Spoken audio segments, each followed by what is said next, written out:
The King Pumpkin sleeps. If you want an audience with this regal plant, you should mash all of his pod sacks.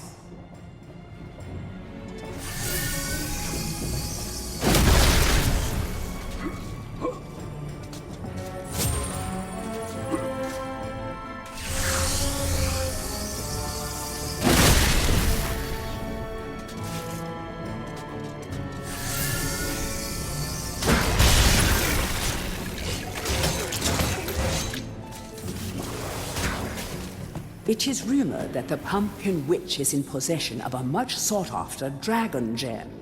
If you have a witch talisman, you could summon this kindly witch.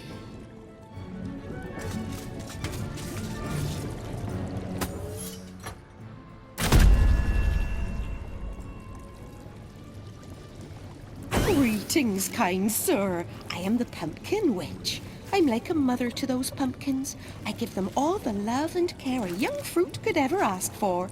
From the moment they first push a shoot above the soil, right up until their heads are cut off and eaten. And look, see how they repay me, running around and causing mischief. That nasty old big pumpkin has a bad influence on the young seedlings. If you teach him a lesson in manners, I might give you a nice present.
A most edifying spectacle, sir.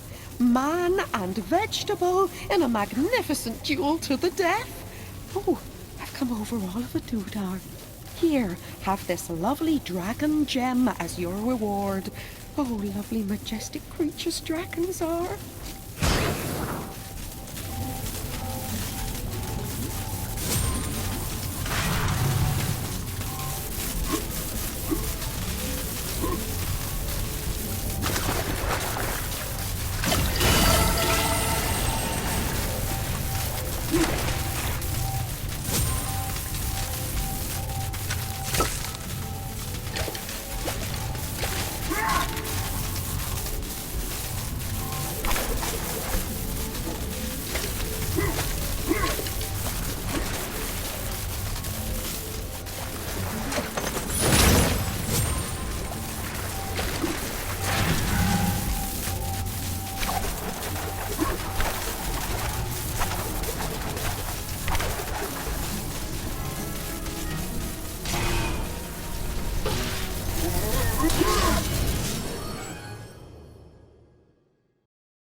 Dan.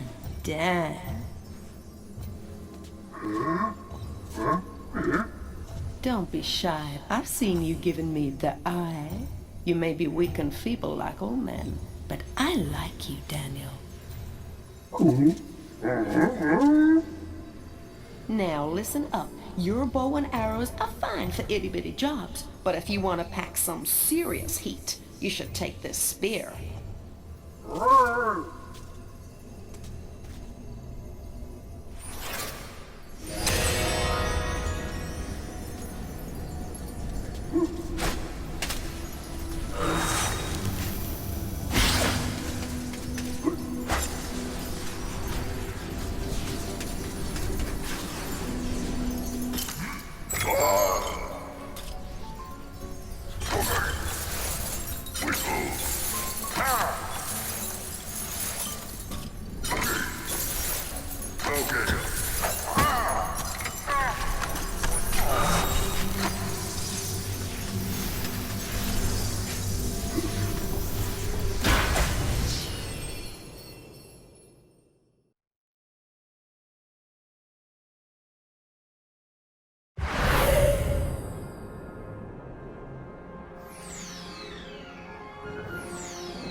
Poor villagers. The master possesses them. It mustn't hurt them. Hurt guards, though. They seek out an object of great power.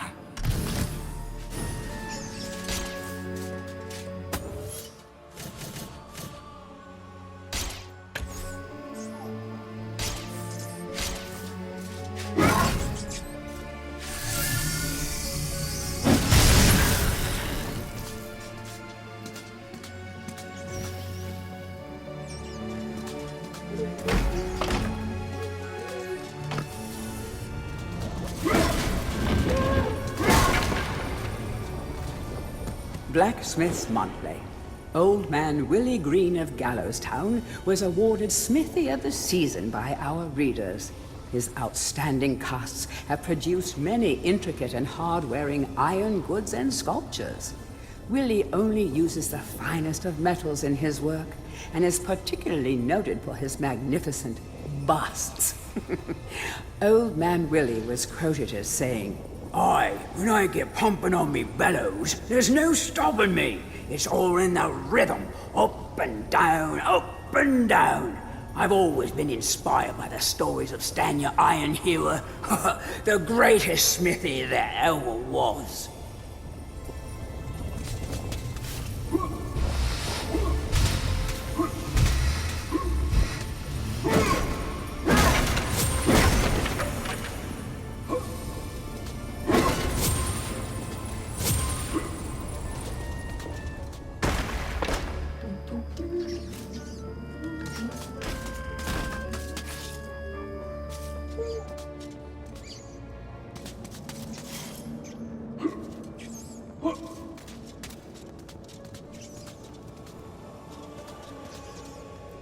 A crucifix once stood here, but the mayor took it. Find a replacement and see how the church should really look.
The rune key is held aloft by the flow of water from the fountain. You may have to wait for the next drought.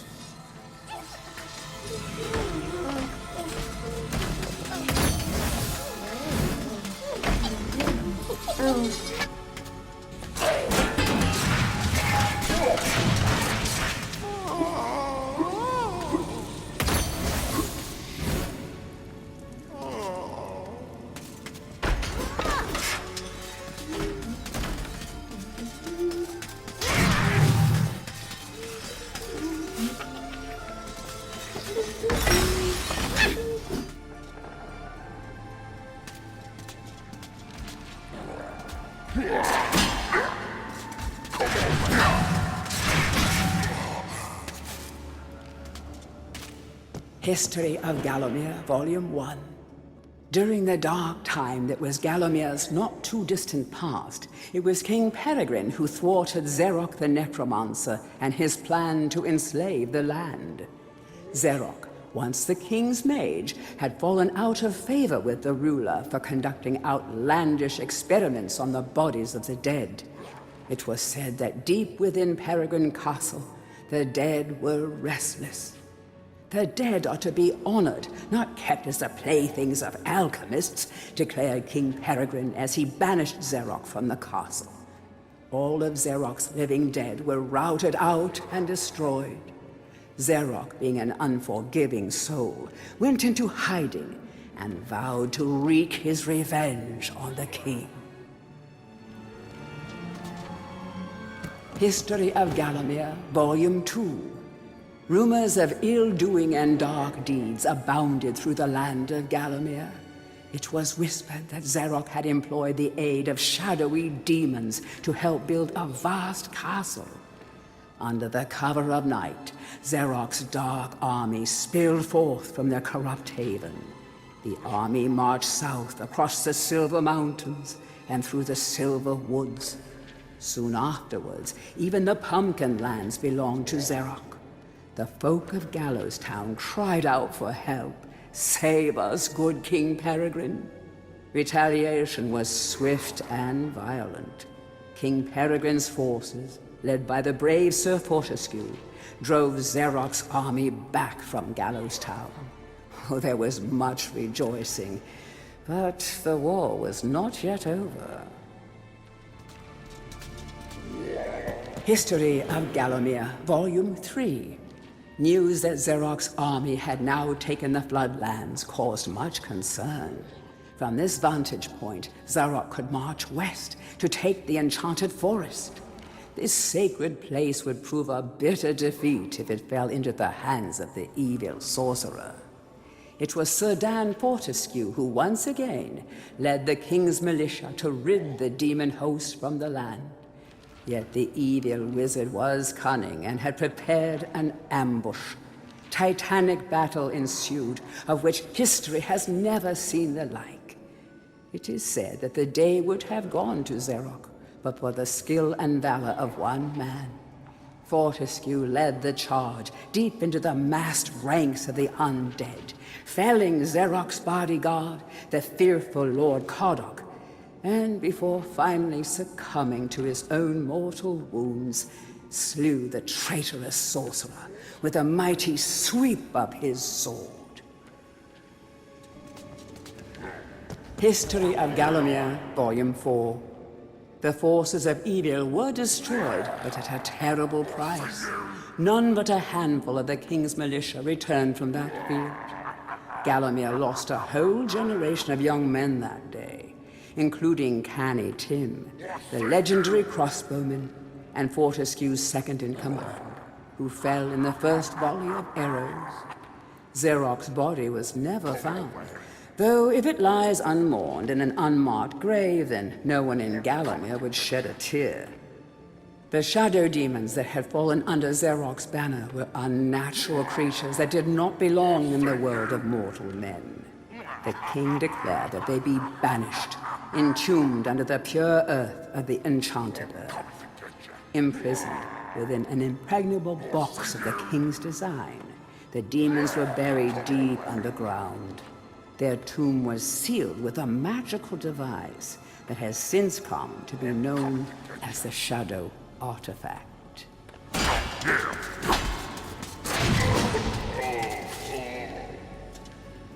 Tourist's Guide to Gallowmere, Part 1. The land of Gallowmere is a wondrous land of breathtaking sights and adventure. If it's beauty you are looking for, be sure to check out the sights of the Enchanted Forest. Scale the heights and see the nests of giant dragon birds. Seek out weird and wonderful plant life. Go ooh and ah at the sight of baby dragon toads splashing about in the crystal clear ponds. Why not take a walk through the Pumpkin Valley? Pumpkin is Gallowmere's favorite dish, and about now the valley is just bulging under the weight of young podlings awaiting harvest.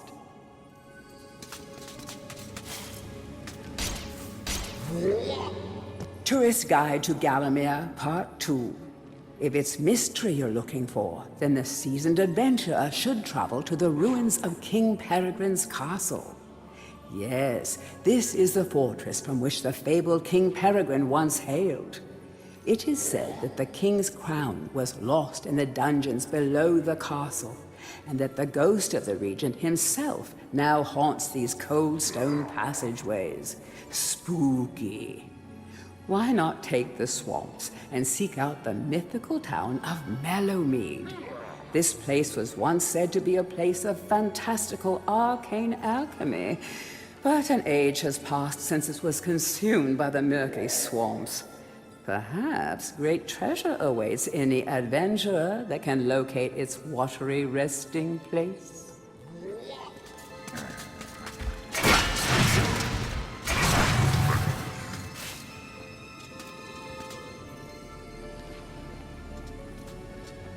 Heroes from History, a retrospective. Chapter 1.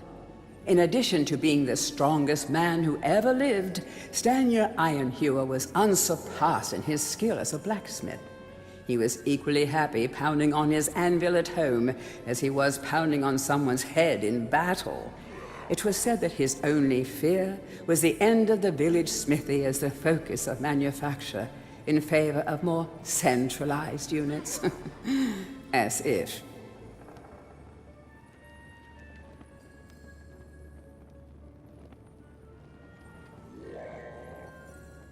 Chapter 2. Born a humble peasant to one of the nomadic tribes from the Eastlands, Bloodmanoth Skullcleaver gathered an army of horsemen and swept over half the civilized world. When he finally died, attempting a single-handed attack on a garrison in the north while armed only with a spike on his helmet, he was the richest and most powerful peasant of his day.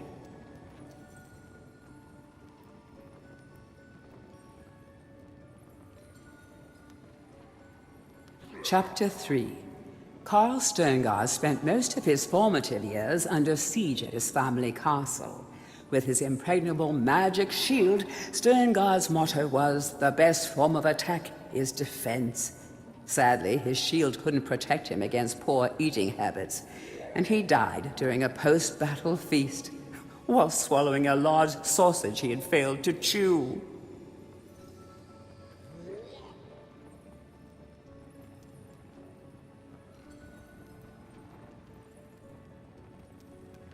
Chapter 4. Truly the hero's hero, Woden the Mighty was fearless, single-minded, and uncompromising. Unbeaten in combat, he inspired raw fear in friends and enemies.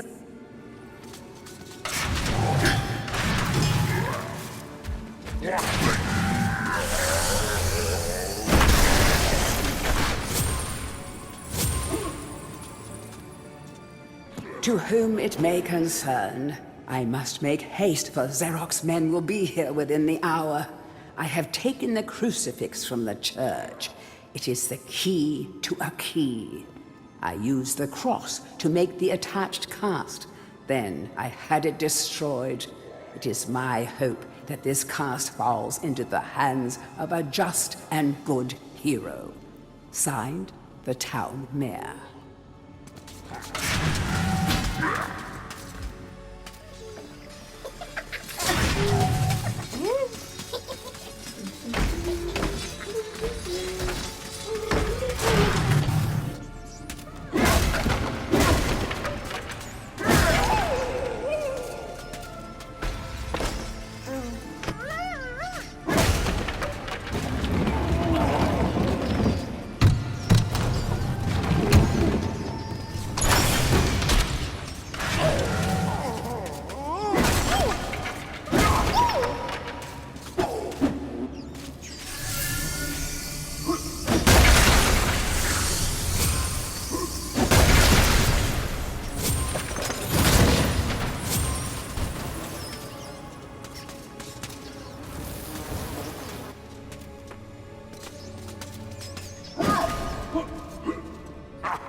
Bust of Mr. Shanks, landlord of the Troll's Head.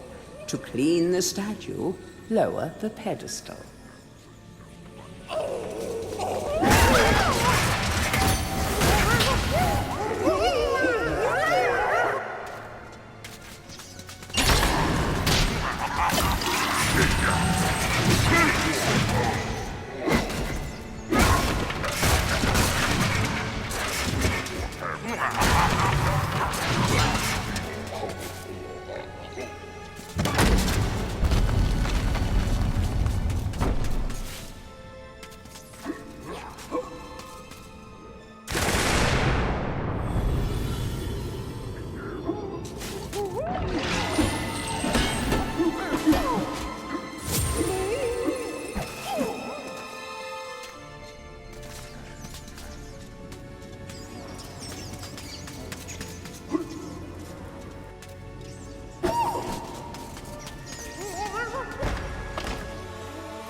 Comrades, tear this place apart.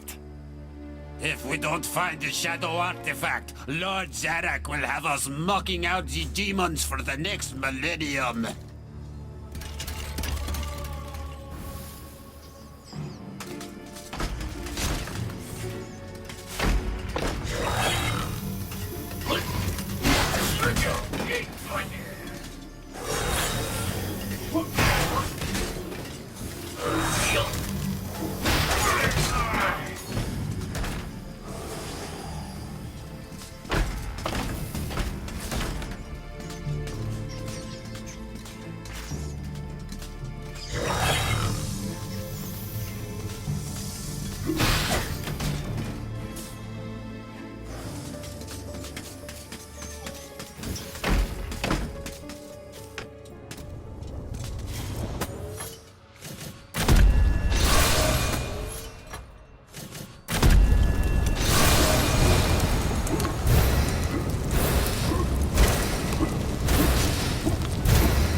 Dear Sir or Madam, on my travels across Galamir, I have come across many mysterious and enchanting finds. However, that which filled me with deepest dread was discovery of the tomb of the Shadow Demons. The key to their dank prison, the mysterious Shadow Artifact, is now in my possession. Yours fearfully, the Town Mayor.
Capture that greedy profiteer, the town mayor.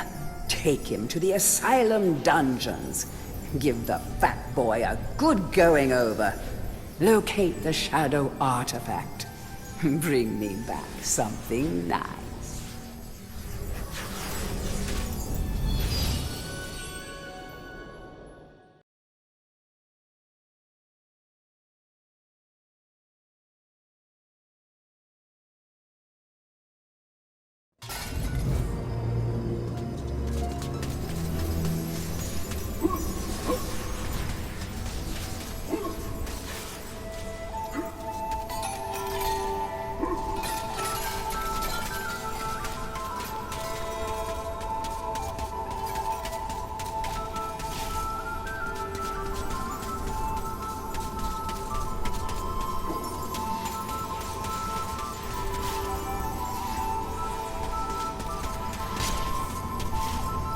Look at you running around in your bones, Fortescue. You're so nouveau day. I, Ravenhooves, last prince of the centaurs, have not galloped the earth in over 10,000 years. Do yourself a favor, Fortescue. Take my longbow. More powerful than crossbow. The option of flaming arrows? It is truly the weapon of noblemen. Congratulations! You don't quite have my breeding, Mr. Johnny-come-lately, but there's hope for you yet.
This is the Garden of Xerok. Nothing here is as it first seems. To leave this maze, you must first seek out the one called Jack of the Green.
Greetings, Sir Fortescue.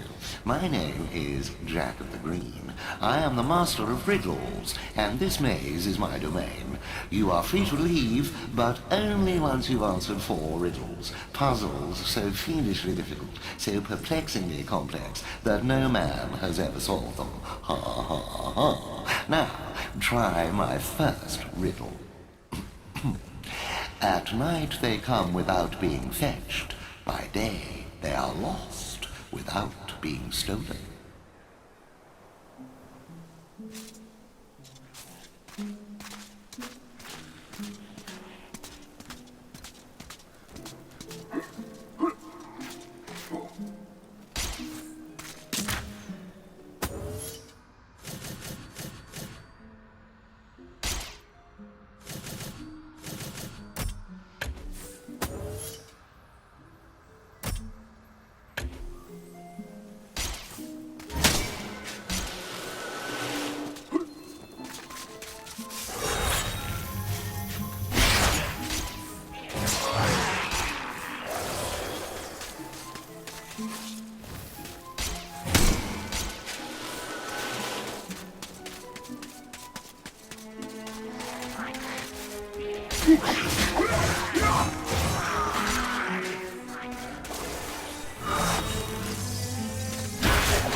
Well done, Sir Knight.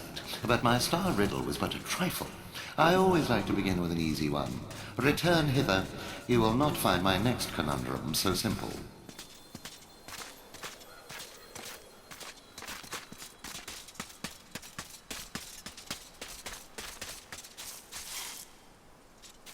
I live for laughter. I live for the crowd. Without it, I am nothing.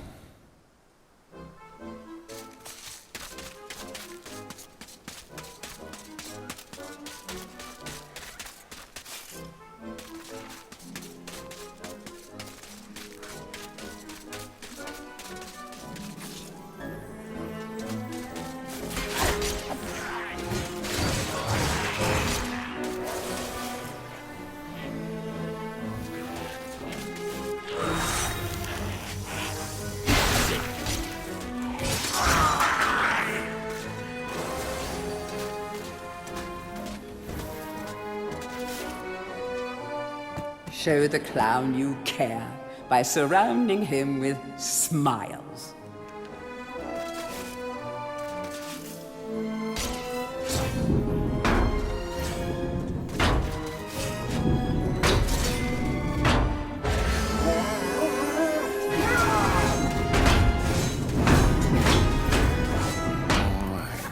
Yes, it was a clown. Very clever, I'm sure. Return in haste, Sir Knight, for I wish to see the despair on your face when you hear my next cryptic puzzler.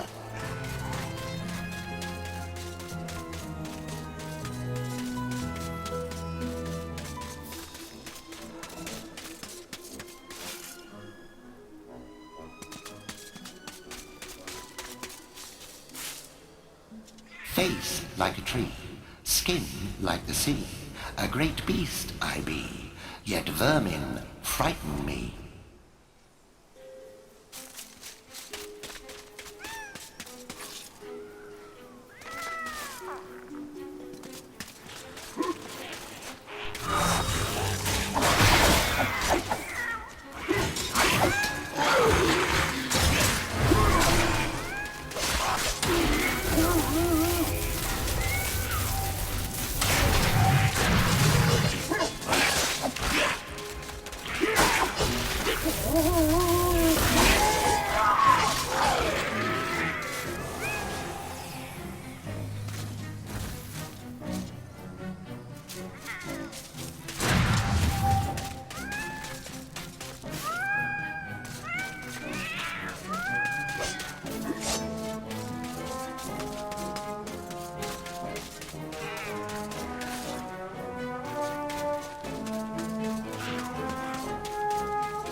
Did you spot my bluff?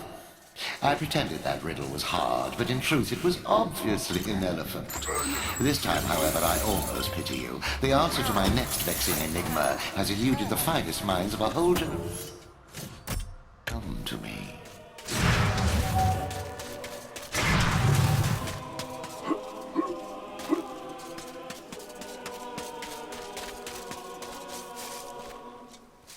I tolerate the moon and stars. I can't abide the sun. Banish me with torchlight and you'll see me turn and run. I tolerate the moon and stars. I can't abide the sun. Banish me with torchlight and you'll see me turn and run.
ages to come up with that darkness one.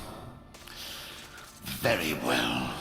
Outrageous as it seems, my vast intellect has been matched by your badly decomposed brain.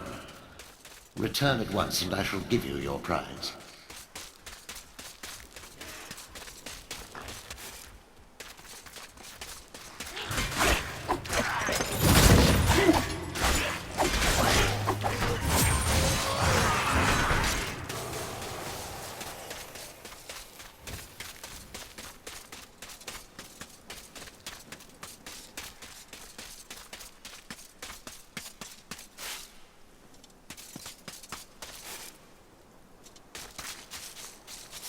You think you're so clever, don't you? Here you are, Sir Clever Clogs. I grant you free passage through my maze. Find your own way out.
Back and forth like a supernatural yo-yo. Maybe the Master will make it harder to find those magic egg cups.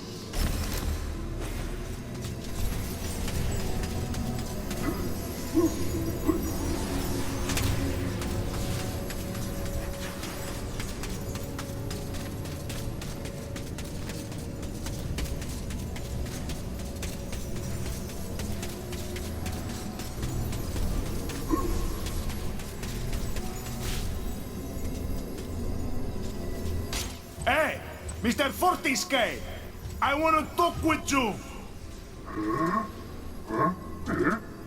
If this Zorak's so bad, why'd you get to go back? Why'd you of all people, Fortisque?